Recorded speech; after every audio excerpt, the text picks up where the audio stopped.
This is part of my attempt to get my kitchen back together after a bout with COVID in our household and trying to get the refrigerator stocked back up with healthy foods. Hey friends, welcome to Homestead, and if you're new here and we've not met, my name is Hope, and I'm here with all of my farm animals. In today's video, I have a recipe for you that I'm sharing. This is part of my attempt to get my kitchen back together after a bout with COVID in our household and trying to get the refrigerator stocked back up with healthy foods. And one of the things I am making today is pimento cheese. This is a recipe that was my husband's great aunt's, and we call it Nanny Lou's pimento cheese, and it's a very simple recipe.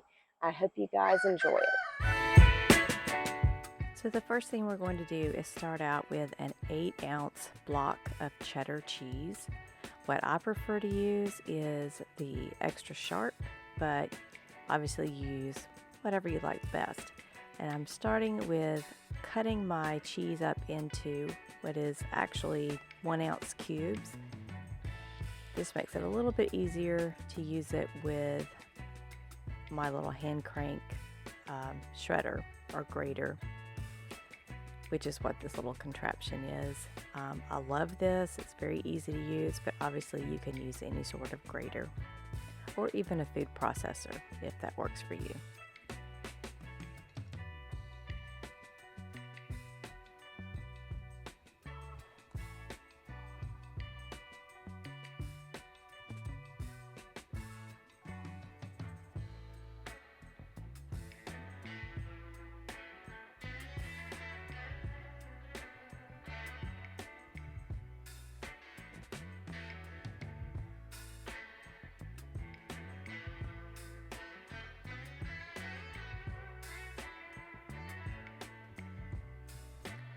Then I'm going to take roughly a half a cup of just regular, not special green olives.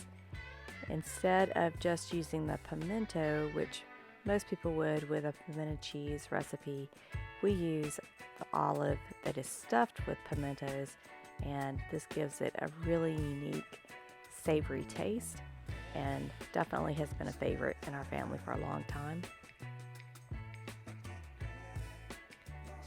I'm just roughly chopping mine here. Obviously you can go a little bit more finely chopped or leave them basically in halves if you want to use more olives.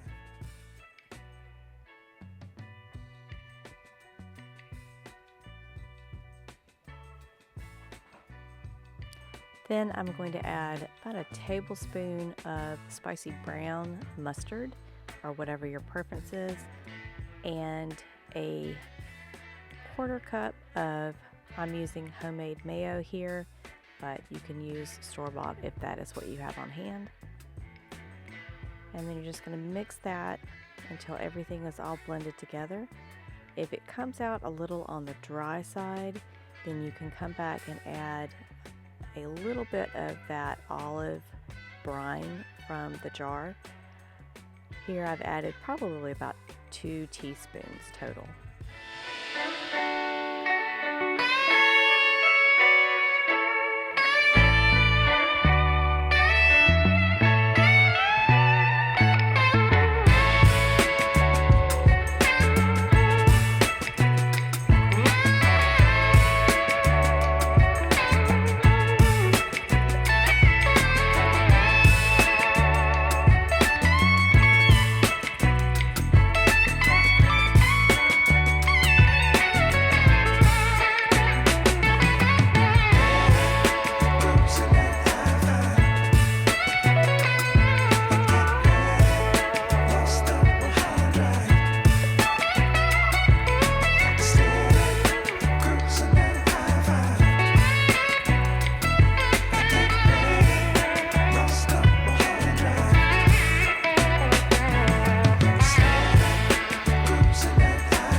Okay, so there you have the recipe. I hope that you enjoy it, and maybe you can use it for some tailgating parties this fall.